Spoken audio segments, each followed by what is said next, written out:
नमस्कार, मैं कुसुम और आप देख रहे हैं राजस्थान धड़का न्यूज। हनुमानगढ़ जिले के पीलीबंगा में प्रदेश के पूर्व उप मुख्यमंत्री सचिन पायलट विशाल किसान सम्मेलन सभा को संबोधित करने पहुंचे। Bureau report Banwari Lal Sonu.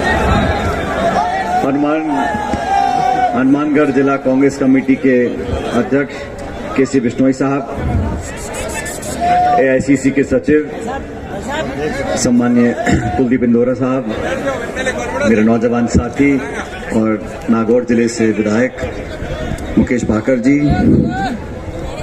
आदरणीय सुचित्रा आर्य जी, हमारे जुझारू नेता गंगानगर से अशोक चांडक साहब, गंगानगर जिला कांग्रेस कमेटी के अध्यक्ष संतोष सारण जी, ओम बिश्नोई साहब, श्रीमती बावरी जी, हमारे प्रधान रहे अमनदीप जी, अभिमन्यु पूनिया जी, हनुमान मील साहब, राजेंद्र मूंड जी, एक्स एमएलए महेंद्र बराड़ जी, जयदेव जी, हरजिंदर बराड़ साहब, हमारे नौजवान साथी यूरी जी, अमित जी, सुशीला जी पूर्व प्रमुख, सुरेंद्र बाबा जी, मंच पर उपस्थित सभी नेतागण और आज इस मंडी में मौजूद नौजवान दोस्तों, किसान भाइयों, आदरणीय बुजुर्गों, माताओं, बहनों, न जाने क्या बात है लेकिन मेरा एक विशेष लगाव है हनुमानगढ़ और गंगानगर से, और मुझे मालूम नहीं है क्यों, क्योंकि अभी कुलदीप जी बोल रहे थे हम लोग कभी ऐसे चुनाव लड़े नहीं, लेकिन इन जिलों के लोगों के अंदर जो अपनापन है, जो प्यार का भाव है और जो ईमानदारी का प्रेम है, मैं उसको बयान नहीं कर सकता हूं, लेकिन मैंने देखा है पिछले 10 सालों के अंदर, जब से मैं यहां अध्यक्ष बनकर कांग्रेस पार्टी का आया था, यहाँ के नेता, यहाँ के कार्यकर्ता, सबसे ज्यादा यहाँ के लोग, यहाँ के काश्तकार, हर जाति हर वर्ग के लोग, एक ऐसा माहौल मुझे यहाँ देखने को मिलता है कि मैं हमेशा हनुमानगढ़ और गंगानगर आने के बहाने ढूंढता हूँ कि मैं कैसे यहाँ पर आ सकूं, कोई कार्यक्रम हम लोग करें। लेकिन मुकेश जी बता रहे थे आपको, कल हम लोगों ने किसान सम्मेलन किया नागौर जिले के अंदर, और आज भी यहाँ पे धान मंडी में अब सब किसान साथियों को हमने यहाँ पर आमंत्रित किया, और मैं धन्यवाद देना चाहता हूँ मंच पे तमाम बहुत से साथियों का नाम मैं नहीं ले सका। ये किसान सम्मेलन हम लोग कर रहे हैं, किन बातों को लेकर कर रहे हैं ये समझना बहुत जरूरी है। इतना बड़ा हमारा देश है, 130 करोड़ लोग यहाँ पर रहते हैं, लेकिन आज भी हकीकत ये है, कोई उसको माने या ना माने, इस देश की अगर रीढ़ की हड्डी है तो किसान और किसानी है। जमीन और पैदा करने वाले जो लोग हैं, उससे संबंधित जो पूरा व्यवस्था है, वो ही इस देश की जड़ है। और हम लोगों ने पिछले 75 सालों में बहुत कुछ किया, बहुत कोशिशें भी करी, लेकिन आज पीड़ा होती है, दुख होता है जब हम देखते हैं कि हमारे जो सबसे मेहनतकश लोग हैं, किसान हैं, उन लोगों के ऊपर आज किस प्रकार की आपत्ति आ गई। और मुझे दुख के साथ कहना पड़ता है कि पिछले 8.5 साल में दिल्ली में बैठी जो सरकार है, जिन बातों को बोलकर वो सत्ता में आए थे, आज मैं पूछना चाहता हूं, ये बीजेपी ने वादा किया था कि नहीं किया था कि किसान की आमदनी दुगनी करेंगे? आप मुझे बताओ, किया था वादा? हमने तो नहीं कहा वादा करो, खुद चल के बोला कि किसान की आमदनी दुगनी करेंगे। अब आमदनी दुगनी करने के लिए पिछले 8 सालों में केंद्र की सरकार ने क्या किया है? डीएपी, खाद, यूरिया, पेट्रोल, डीजल, ट्रैक्टर, बिजली, पानी, सबके दाम बढ़े हैं कि नहीं बढ़े? और दाम बढ़ाते बढ़ाते आपने ऐसे कानून बनाए, ऐसे 3 कृषि कानून, काले कानून बनाए, जिससे पूरे देश के किसानों को आंदोलन करना पड़ा, देश की राजधानी पर कूच करना पड़ा।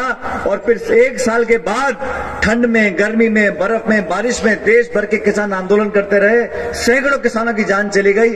तब जाके एक दिन, पहले तो ये 3 कानून बनाए क्यों, कोई कारण नहीं बताया। फिर ये तीनों कानून वापस क्यों लिए, कोई कारण नहीं बताया। ऐसी सरकार जो दिल्ली में बैठकर झूठे वादे कर जमीन अधिग्रहण के जो हम लोगों ने हमारी सरकार में कानून बनाया था, जमीन किसान को मुआवजा कई गुना ज्यादा मिले, उस कानून को बदलना चाहते थे। ऐसे कानून बनाना चाहते थे कि देश में मंडी का व्यवस्था खत्म हो जाए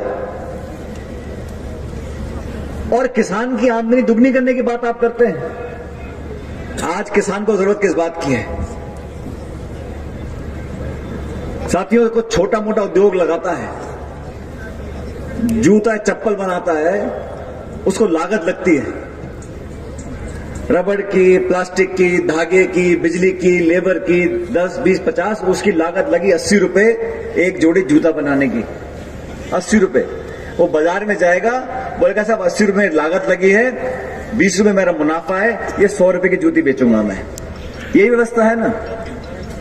किसान का क्या है?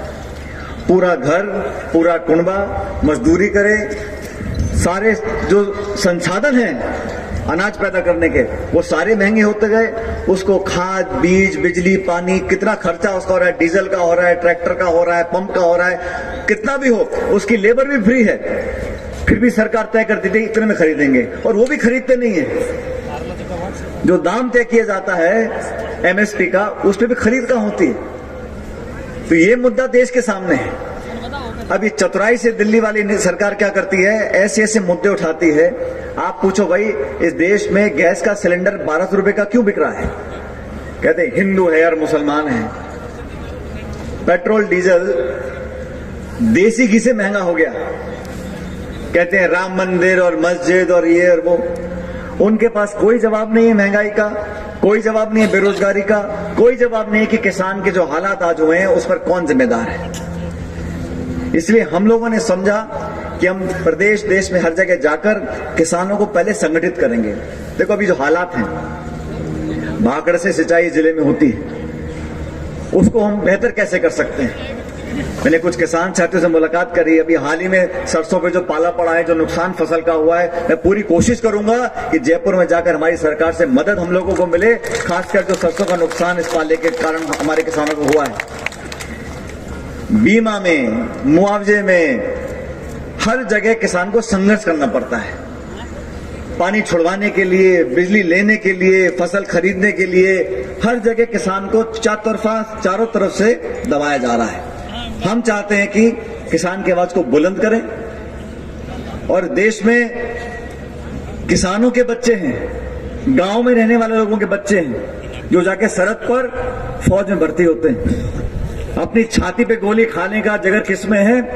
उन्हीं गांव में जो किसानी करते हैं उनके बच्चे पोते जाके फौज में जमा होते हैं। कितने उद्योगपतियों के बच्चे जाके फौज में भर्ती होते हैं। आज इस फौज की भर्ती की व्यवस्था को इस सरकार ने खत्म कर दिया। अग्निवीर की योजना बनाई है। आप आओ, 4 साल नौकरी करो और फिर छुट्टी। अब 4 साल में वो ट्रेनिंग में करेगा, छुट्टी भी जाएगा, और 4 साल के बाद 22, 21, 23 साल की उम्र में जो नौजवान रिटायर हो जाएगा, फिर क्या करेगा वो? तो इस सरकार ने जो काम किए हैं जवानों किसान के खिलाफ, उस पर हम लोगों को अपनी बात रखनी है, मजबूती से रखनी है। राजस्थान में 2013 में जब हमारी सरकार नहीं रही थी, मुझे जिम्मेदारी दी गई थी कांग्रेस पार्टी का अध्यक्ष बनने का। मैं दिल्ली में केंद्र का मंत्री था। मुझे राहुल जी, सोनिया गांधी जी ने कहा कि राजस्थान में हालात बहुत बिगड़ चुके हैं, हम बदलाव चाहते हैं, हम चाहते हैं नौजवान लोग आगे आए, और मुझे ये एक बड़ी मुश्किल चुनौती दी थी। आप सब जानते हैं उस समय राजस्थान में हमारे 21 विधायक रह गए थे। कांग्रेस सरकार के सिर्फ 2 मंत्री जीते थे। आप लोगों ने पूरा पतीला मांग दिया था, पूरा सुपड़ा साफ गंगा सब जगह से। और जितने राजस्थान में आरक्षित सीटें हैं SC ST की, 2013 के चुनाव में SC की मेरे ख्याल 24 सीटें हैं। कांग्रेस की एक भी सीट नहीं आई थी। दलित समाज पूरा हमसे छिटक गया था। आज कांग्रेस पार्टी के SC ST के 30 विधायक हैं, 30। और आप सबने विश्वास हम लोगों पे किया। उन 5 सालों का संघर्ष, मेरे बहुत से साथी बैठे हैं यहां पर, जिन्होंने 5 साल अपनी जेब से पैसा खर्च किया, सड़कों पर, गलियों में, गांव में, खेत में पदयात्राएं करी, लोगों के बीच में गए, दोबारा लोगों विश्वास जीतने के लिए सब कुछ हम लोगों ने किया। और वसुंधरा जी की सरकार जो एक भ्रष्ट सरकार थी, उस सरकार के खिलाफ हमने आवाज उठाने का काम किया। और जनता कब विश्वास करती है? जब हमने कांग्रेस पार्टी की तरफ से वादे किए, आश्वासन दिए, लोगों ने हम पे विश्वास किया और आप सबने विश्वास किया। और हमारे जहां 21 विधायक थे, आज हम जाके सरकार, हमारी पूर्ण बहुमत की सरकार बनी है। मैं तो आप लोगों से कहना चाहता हूं, मंच में हमारे बहुत साथी बैठे हैं, सरकारें कांग्रेस की भी आई, बीजेपी की भी आई, लेकिन किसान के जीवन को बेहतर करने के लिए हम किस हद तक कामयाब हुए, ये हमको सोचना पड़ेगा। हमें आत्मचिंतन करना पड़ेगा कि किसके लिए हम राजनीति करते हैं। मेरे दादाजी फौज में हवलदार थे, कम पढ़े लिखे थे, और मेरे स्वर्गीय पिताजी पहले एयरफोर्स में थे। मैं गांव में नहीं रहा, मैं गांव में पैदा नहीं हुआ, क्योंकि फादर अधिकारी बन गए थे, अफसर थे, तो हम लोग अलग अलग जगह पोस्टिंग में जाते थे। लेकिन एक बात जरूर है, गांव में किसान के ऊपर क्या उस पर बीतती है, अपनी बच्ची के हाथ पीले करने के लिए उसको कहां कहां भटकना पड़ता है, किस किस से उधार लेना पड़ता है, किस किस के हाथ जोड़ने पड़ते हैं, उन व्यवस्थाओं से हम जितने वाकिफ हैं। और राजनीति में अगर हम लोग काम करते हैं तो उन लोगों के जीवन को बेहतर बनाने का संकल्प हमको लेना पड़ेगा। हम सिर्फ भाषण दें, घोषणाएं करें और अपने जीवन काल में समय निकाल दें, उसका कोई मतलब नहीं है। जब जब मुझे मौका मिला, मैंने पूरी कोशिश करी कि लोगों की उम्मीदों पर हम खरा उतरें, नौजवानों को ताकत दें। 2/3 देश की, इस प्रदेश की आबादी आज नौजवानों की है। 35-40 साल से कम उम्र के लोग हैं 70%। उनके जीवन को कैसे बेहतर बनाएं, रोजगार के साधन को कैसे उपलब्ध कराएं। मैंने कल कहा नागौर के अंदर भी, जब बच्चे मेहनत करते हैं, पढ़ाई करते हैं, पैसा इकट्ठा करके, किताब खरीद कर, ट्यूशन पढ़ते हैं, मेहनत कर कर अपना एग्जाम देते हैं, और वहां उनको पता पड़ता है कि पेपर लीक हो गया या परीक्षा कैंसिल हो गई, तो वो भी दुखी होते हैं, हम भी दुखी होते हैं। और ये बात सरकार भी बोलती है। मुझे खुशी है कि सरकार ने कार्रवाई करी, कुछ लोगों को पकड़ा है, लेकिन एक के बाद एक प्रकरण हो रहा है, इससे मन आहत होता है। हमें पुख्ता इंतजाम करना पड़ेगा, लोगों का विश्वास जीतना पड़ेगा कि वो कितना भी बड़ा ताकतवर व्यक्ति हो, किसी पद पे हो, नेता हो, अधिकारी हो, किसी दल का भी हो, कहीं का भी हो, अगर बच्चों की जिंदगी के साथ खिलवाड़ करेगा, उसको हम कभी नहीं बख्शेंगे और उसको सूद समेत सजा मिले। ये बात मैं भी बोलता हूं, ये बात सरकार भी बोलती है, हमारी पार्टी बोलती है, हम सब बोलते हैं। और मुझे उम्मीद है कि बहुत जल्द इस दिशा में काम होगा। अभी सुचित्रा जी बोल रही थी, ये भी मुझ में उम्र से बहुत बड़ी है, लेकिन इनमें जज्बा ज्यादा है मेरे से।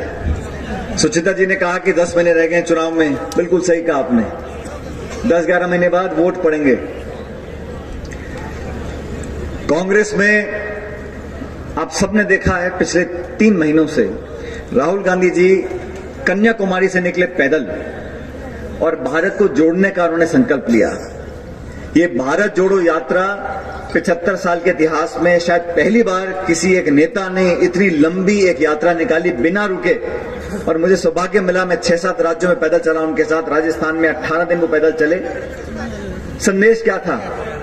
किसान को, नौजवान को मजबूती देने का, समाज में जो टकराव और एक हिंसा का माहौल पैदा हुआ उसको खत्म करने का, भाईचारे का, प्रेम का, मोहब्बत का, लोगों को जोड़ने का, गरीबी, महंगाई, अर्थव्यवस्था पर जो आज काले बादल मंडरा रहे हैं उसको छटने का, उसको आगे बढ़ाते हुए 30 तारीख को यात्रा खत्म होगी कश्मीर में, श्रीनगर के अंदर।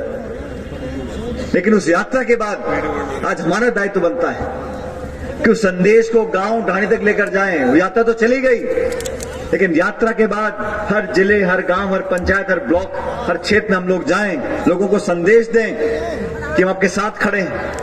और कांग्रेस पार्टी को मजबूत करने के लिए 26 जनवरी से एक और अभियान हम चालू कर रहे हैं, हाथ से हाथ जोड़ो अभियान। कांग्रेस का चुनाव चिन्ह हाथ है, लोगों के हाथ हैं, उस हाथ को हम जोड़ना चाहते हैं, संगठन को मजबूती देकर, क्योंकि 30 साल से राजस्थान में हमेशा 5 साल एक सरकार आती है, फिर 5 साल दूसरी सरकार आती है। ये 5-5 साल में सरकार जो बदलती है, इस परिपाटी को खत्म करना है। 11 महीने अगर हम सच्चे मन से, लगन से, त्याग और तपस्या से जनता की सेवा और करेंगे, सत्ता संगठन मिलकर काम करेंगे, तो मुझे विश्वास है कि 11 महीने बाद दोबारा आप लोग हमको आशीर्वाद दोगे और सरकार कांग्रेस पार्टी की दोबारा बन सकती है। शीला दीक्षित जी दिल्ली की मुख्यमंत्री थी, 3 बार चुनाव जीता उन्होंने, 15 साल तक लगातार कांग्रेस सरकार बनी। तरुण गोगोई साहब असम के मुख्यमंत्री थे, 15 साल लगातार मुख्यमंत्री रहे, 3 बार चुनाव जीता। भूपेंद्र हुड्डा साहब हरियाणा के मुख्यमंत्री रहे, 2 बार चुनाव जीता। रेड्डी साहब तेलंगाना कांग्रेस के मुख्यमंत्री रहे, 2 बार चुनाव जीता। तो ऐसा नहीं है कि कांग्रेस की सरकार दोबारा रिपीट नहीं हो सकती, तो राजस्थान में क्यों नहीं हो सकती, इस पर हमको सोचना पड़ेगा। और ये आप लोग हैं, जनता जनार्दन है, लोकतंत्र के अंदर आपके हाथ की टिकी बटन जिसमें दब जाएगा उसी को आशीर्वाद मिलता है। तो जनता का मन कैसे जीते, जनता की भावनाओं से कैसे जुड़े, जनता के सामने उनकी कसौटी पे खरा कैसे उतरे, उस दिशा में हम सब लोगों को काम करना है। और राहुल जी हो, प्रियंका जी हो, खड़गे जी हो, सोनिया गांधी जी हो, हम सब चाहते कि हम सबको साथ लेकर चलें, 36 कौम को लेकर साथ चलें, चारों धर्म के लोगों को साथ लेकर चलें। और आप सब लोग, मैंने शुरू में कहा, ये सीमावर्ती जिला है, यहां पर फसल की, सिंचाई की, बिजली की, इन समस्याओं का पूर्ण तरह समाधान कैसे हो। हर बार ज्ञापन मिलते हैं, धरने होते हैं, छोटा मोटा कुछ आगे बढ़त होती है, लेकिन हम वहीं फंस के रह जाते हैं। हम बड़ा क्यों नहीं सोच सकते, हम हमेशा हमेशा के लिए इस सिंचाई की, इस नहर की, इस मरम्मत की, इस पानी को छोड़ने की, इस बिजली की समस्या का हमेशा हमेशा का समाधान क्यों नहीं कर सकते। हम कर सकते हैं, हम साथ मिलकर हमेशा के लिए इस पूरे क्षेत्र की तमाम, चाहे सेम की हो, चाहे सिंचाई की हो, इन सब समस्या का समाधान कर सकते हैं। संकल्प की जरूरत है, निश्चय की जरूरत है, जनता के समर्थन की जरूरत है। हमारे बच्चे, मुझे दुख होता है साथियों, हमारे किसान भाई, ऐसे कितने किसान हैं जो कहते हैं मेरा बच्चा बड़ा होकर पढ़ लिखकर किसान बनेगा, उसको 3rd ग्रेड की, B ग्रेड की नौकरी करनी पसंद है, 2nd ग्रेड की। लेकिन कितने किसान बोलते हैं कि मैं पढ़ा लिखा कर अपने बच्चे को किसान बनाऊंगा। किसानी से लोगों का मन हट रहा है, लेकिन इस देश का पेट पालने वाले लोग, उनके मान सम्मान में कमी आएगी तो देश के मान सम्मान में कमी आएगी। हम लोग अलग अलग जिलों में जाकर पार्टी को, किसानों को, 36 कौम के लोगों को साथ जोड़ रहे हैं। और इस कड़ी में आज यहां पर मेरा आना हुआ, हनुमानगढ़ के लोगों ने हमेशा दोनों हाथ से आशीर्वाद दिया है। और मैं आपसे आवेदन करना चाहता हूं कि जिन लोगों ने आपसे वादे करे हैं, जो केंद्र की सरकार में बैठे हैं, उनको संदेश जाना चाहिए कि किसान अब जवाब मांगेगा। आपकी बदसलूकी, आपकी बदनीयत से अब हम लोग तंग आ चुके हैं, हम न्याय चाहते हैं, विकास चाहते हैं। और मैं इस किसान सम्मेलन में ये प्रस्ताव आपके सामने रखना चाहता हूं कि हम केंद्र सरकार से मांग करेंगे। आपने जब 3 कृषि कानून वापस लिए थे तो केंद्र की सरकार ने कहा था कि हम MSP की खरीद पर कानून बनाएंगे। तो मैं चाहता हूं कि आवाज हनुमानगढ़, गंगानगर से जाए, दिल्ली तक जाए कि भारत सरकार बहुत जल्द किसानों के लिए MSP पर खरीद के लिए एक नया कानून बनाए, ताकि किसानों के जीवन को हम बेहतर कर सकें। ये प्रस्ताव मैं आपके सामने रखता हूं। अगर आपको इस प्रस्ताव में मंजूरी हो तो दोनों हाथ खड़े करके इस प्रस्ताव को पारित करो, ताकि दिल्ली के लोगों को पता पड़े कि MSP पे कानून बनना चाहिए। साथियों, किसान सम्मेलन हम लोग कर रहे हैं, सबको जोड़ने का काम कर रहे हैं। अभी खिलाड़ी जी मेरे ख्याल चले गए, वो अपनी बात रख रहे थे। भविष्य में क्या होगा नहीं होगा हम नहीं जानते, लेकिन इतना जानते हैं, जो लोग असूलों पे अड़े रहे, जिन्होंने नौजवानों किसानों की बात को रखा, जो बिना डर सच्चाई बोलने का दम रखते हैं, जो लोगों के साथ जज्बात जोड़ना चाहते हैं, जो लोगों के दुख और सुख में शामिल रहते हैं, जो लोगों से लगाव रखकर सबको साथ लेकर आगे चलना चाहते हैं, वो लोग हमेशा जनता के प्यार को उनको मिलता रहता है। और मैं समझता हूं इससे बड़ी कोई पूंजी किसी के पास नहीं है। जनता का समर्थन, जनता का प्यार इस दुनिया की सबसे बड़ी पूंजी है। मैं मंच पे बैठे तमाम लोगों का धन्यवाद करना चाहता हूं, विनोद जी का, सभी साथियों का, कि आपको यहां पर आमंत्रित किया। और आप लोगों से एक निवेदन करना चाहता हूं, पिछले कई सालों में हनुमानगढ़ जिले के साथियों ने, खासकर नौजवानों ने बहुत हमारा सहयोग दिया है, मुझे बहुत ताकत दी है। जब संघर्ष का समय था, मुझे याद है मैं राहुल गांधी जी को यहाँ हनुमानगढ़ हम लेकर आए थे जून के महीने में, 7-8 साल पहले। हम लोग पैदल चले थे उस समय किसानों की मांग को लेकर, बहुत सारे मुद्दे हमने उठाए थे। उस समय आप लोगों ने संपूर्ण समर्थन दिया था। उसी समर्थन के कारण, उसी विश्वास के कारण हम लोग 2018 में सरकार बनाने में कामयाब हुए थे। आप सबका योगदान था। मैं आपसे हाथ जोड़कर निवेदन करना चाहता हूं, आने वाले समय में भी हमारी बहन, हमारी माताएं, नौजवान साथी, बुजुर्ग किसान भाई, जो प्यार और आशीर्वाद आपने हमेशा हमको दिया है, वो आने वाले समय में देते रहो। और मैं आपको वादा करके जाता हूं, आप जब चाहोगे, जहां चाहोगे, मैं आपके बीच में खड़ा रहूंगा, हर संघर्ष के लिए तैयार रहूंगा, हर मांग को पूरा करके छोड़ेंगे। लेकिन आप लोग भी अपना प्यार बनाए रखना। मैं आपका बहुत बहुत धन्यवाद करना चाहता हूं और परमपिता परमेश्वर से प्रार्थना करता हूं, वाहेगुरु से प्रार्थना करता हूं कि आप सब हमेशा खुश रहो, सुखी रहो, फलो फूलो, आगे बढ़ो और भगवान आपको बहुत लंबी उम्र दे। बहुत बहुत धन्यवाद। जय हिंद। राम राम साहब। सचिन